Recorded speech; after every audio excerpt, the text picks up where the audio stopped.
I took care of my sick mother-in-law for 3 years. When she died, she left everything to my husband's brother. At the reading, my husband said, "You were just a caretaker." I stayed silent, but as they walked out of the office laughing, a man in a suit approached me and said, "When I got home that day, Rick was already drinking. Sitting on the couch like he always did, half watching some football game, acting like nothing happened." I walked in and didn't say a word. I went straight to the bedroom, locked the door, and pulled out the envelope again. Inside it was the deed to a cabin I never even heard of. Gatlinburg, Tennessee. Marlene never mentioned it. And the safety deposit box key, that was in a tiny envelope taped to the back of her letter.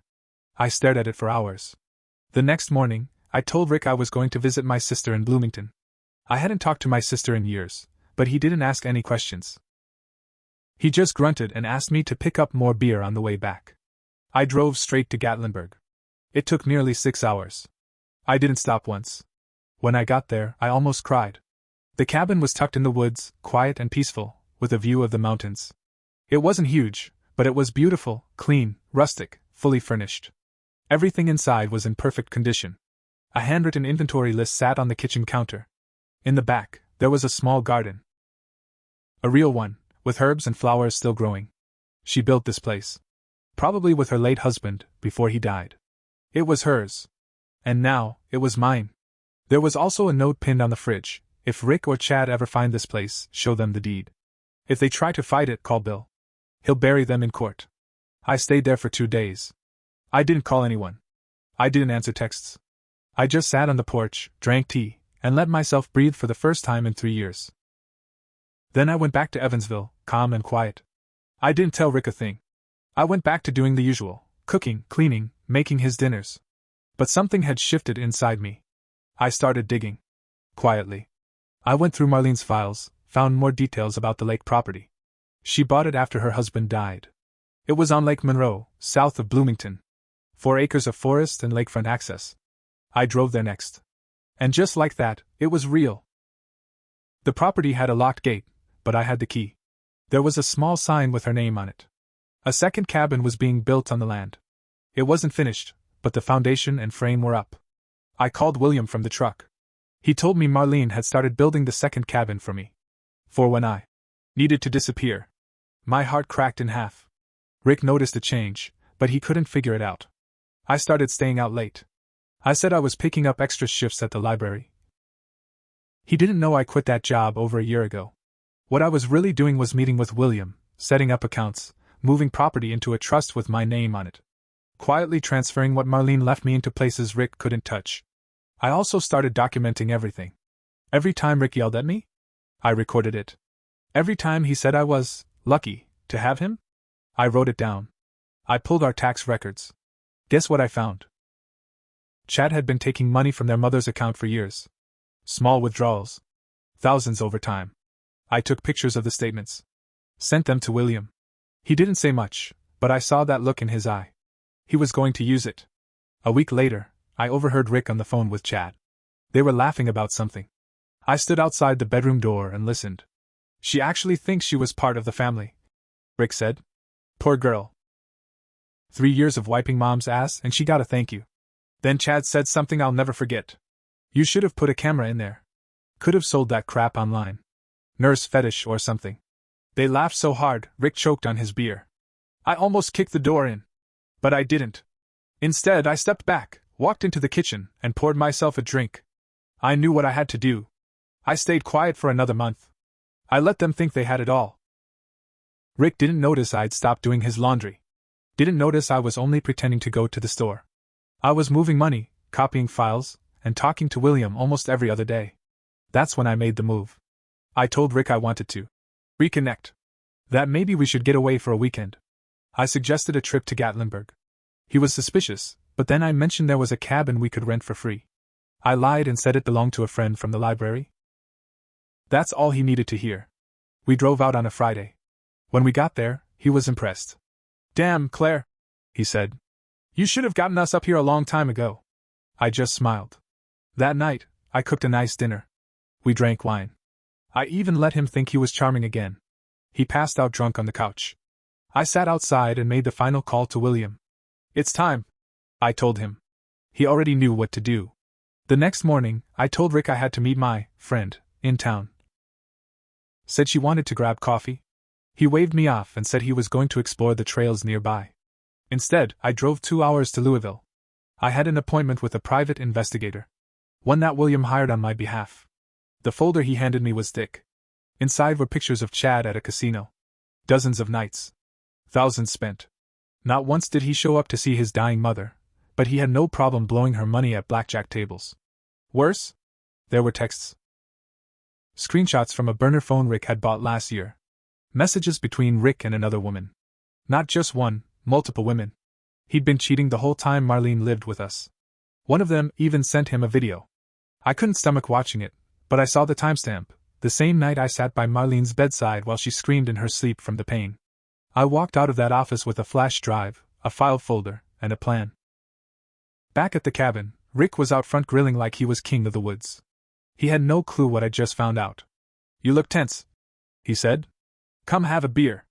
I sat next to him, watched him flip burgers, and asked casually, "You ever think about Mom? About what she'd say if she saw how things turned out?" He laughed. "She'd say we got out lucky. Chad got the house. We got the watch and some dust collector dolls. And you, well, you got nothing. That's fair." I handed him a small envelope. Inside was a copy of Marlene's secret letter. He read it. The smile faded. "What the hell is this?" "That's the real will," I said. "You saw the fake one. This is what she actually wanted. She left me the cabin. The lake property. Everything you thought you took from me." He stood up, red in the face. "You're lying." I handed him a second envelope. It was from William. Legal filings. Deeds. Ownership transfers. He threw the envelope in the dirt and started yelling. "You manipulative bitch. You think this makes you special? You were still just a nursemaid. You wiped her ass and thought you deserved a medal." I stood up, looked him right in the eye. No. I was the only one who gave a damn. And now? I'm not just the caretaker. I'm the owner. I'd set up my phone to record the whole thing. The yelling. The insults. The part where he said I was nothing more than hired help. All of it. Later that week, I sent it to Chad. And to Rick's boss. And to the board of the nonprofit he served on. Rick got fired 2 days later. Chad called me, furious. Said I was trying to ruin their lives. I didn't answer. I was busy finishing the construction on the second cabin. I had contractors come out to the lake property under a different name, my maiden name. I didn't want Rick or Chad finding out what I was doing until it was too late. The second cabin went up fast once I had the money Marlene left me. I added security cameras, motion detectors, and a heavy-duty gate at the entrance. It wasn't paranoia. It was protection. Because I knew Rick wasn't going to just walk away. And I was right. 2 weeks after he lost his job, I came home to find my car keyed. He denied it, of course. Said it must have been some punk. But he was drunk, eyes bloodshot, and his voice cracked when I asked where he was that night. I started staying at the lake property more and more. I didn't tell him where I was going. I didn't owe him anything anymore. He'd sit in that empty house and call me 10, 15 times in a row. Sometimes just breathing into the phone. William helped me file a restraining order. We weren't divorced yet, but I was done pretending this was still a marriage. The lawyer said it wouldn't be hard to prove abandonment, financial and emotional neglect. Especially with the audio files I'd collected. That's when the final twist dropped. William called me to his office one rainy afternoon. Said he found something in Marlene's old safe deposit box, something I needed to see. It was a manila envelope with a sticky note on top that read, "For Claire. Only Claire." Inside were medical records. Not hers. Rick's. 10 years ago, before we got married, Rick had been in rehab. He told me it was for a short-term drinking issue. But these papers said otherwise. He'd overdosed. Twice. Once on pills, once on cocaine. Marlene paid out of pocket to get him into a private facility in Michigan. The records showed she took out a second mortgage to cover it. Records I never knew existed. But that wasn't the worst part. There were also police records. One from a domestic disturbance in 2014. I checked the date, 2 months before we got engaged. Rick had punched a hole in her wall. Thrown a chair. She never pressed charges, but she made a statement. He needs help. If he marries Claire, he'll drag her down with him. I sat there shaking, holding the papers in my lap. Marlene knew who her son really was. She didn't warn me at the time, maybe she hoped he'd change. But in the end, she saw it. All of it. And she made sure I'd be okay when it finally fell apart. That was the moment I stopped feeling guilty. I stopped feeling anything for Rick at all. Chad started showing up to the Evansville house unannounced. Said he wanted to talk, but it was clear he was fishing for information. "What are you doing with the lake place?" he asked one day, leaning against his car. "You flipping it or what?" I just smiled. "I'm living there," he scoffed. "You know, your lucky mom didn't leave it to us. She must have lost her mind." That's when I said it. "She left it to the only person who was there when she needed help. You wouldn't know what that looks like." He didn't like that. 2 days later, someone tried to break into the lake cabin. They didn't get far, just managed to trip the alarms and break one camera. But I had their face on tape. It was Chad. William took the footage to the police. I didn't even have to press charges, they did it on their own. Trespassing, destruction of property, attempted burglary. And that's when everything started unraveling for both brothers. Chad getting arrested was the spark that lit everything up. Local news picked up the story. Man arrested attempting to break into family lake property. His mugshot was all over Facebook. His job? Gone. His wife? Packed up and moved to her sister's in Nashville. But Chad didn't go quietly. He tried to pin it on me. Said I lured him out there. Said I was trying to ruin the Denning family. Didn't matter. The security footage was clear. He had tools in his trunk, gloves on, a hoodie pulled over his head. William made sure the police had every second of it. It wasn't even a case. They had him dead to rights. Rick showed up at the hearing, acting like a victim. He tried to get me to drop it, saying it would tear the family apart. I told him. It was already torn. You just didn't notice because I was the one holding it together. He lunged at me outside the courthouse. 2 sheriff's deputies pulled him off. That's when I filed for divorce. William handled it all. I kept it simple. Filed on grounds of emotional abandonment, financial misconduct, and abuse. We had the records. The audio. The screenshots. The rehab history. The cheating. When Rick's lawyer saw what we had, he didn't even try to fight.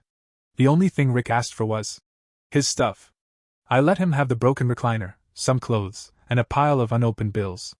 I kept the house, the car, and everything Marlene left me.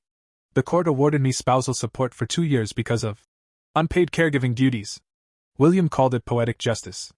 I called it rent for my stolen time. Rick moved into a studio apartment above a vape shop. Last I heard, he was bartending at a dive bar and sleeping on a futon with springs sticking out. Chad got probation, community service, and a court order to stay 500 feet away from me or the lake property. He moved back in with an old friend in Lexington and started driving for a delivery app. I sold the Evansville house. Took the profit and finished the second cabin. Made it a rental for people who needed to escape, just like I once did. I renamed it the Marlene House. The original cabin? I kept it for myself. I'd wake up every morning with the mountains behind me, birds in the trees, coffee on the deck. No yelling. No cold silences. No one needing me for everything and thanking me for nothing. Sometimes I'd open that letter from Marlene and read it again. Not to cry, but to remember that someone saw me. Really saw me. That I wasn't just a caretaker. 3 months after everything settled, I got a package in the mail. No return address. Inside was a torn notebook page. I recognized Rick's handwriting right away. Claire, I didn't know how much I hated you until you walked away like you were better than all of us. But maybe you were. Maybe Mom saw something I never did. Maybe I should have appreciated what you gave up. I don't expect forgiveness. I just wanted you to know I see it now. You were never just a caretaker. Rick, I folded it once and threw it in the fire. I built a life after them. I started teaching part-time at a small local college, ethics and community writing. I shared some of my story in a talk once, left the names out, but told the truth. People came up to me afterward with tears in their eyes. They weren't crying for me. They were crying because they saw themselves in it. That was the real revenge. Not the money. Not the property. The real revenge was showing them I didn't need them to survive. They needed me. And when they lost me, they lost everything.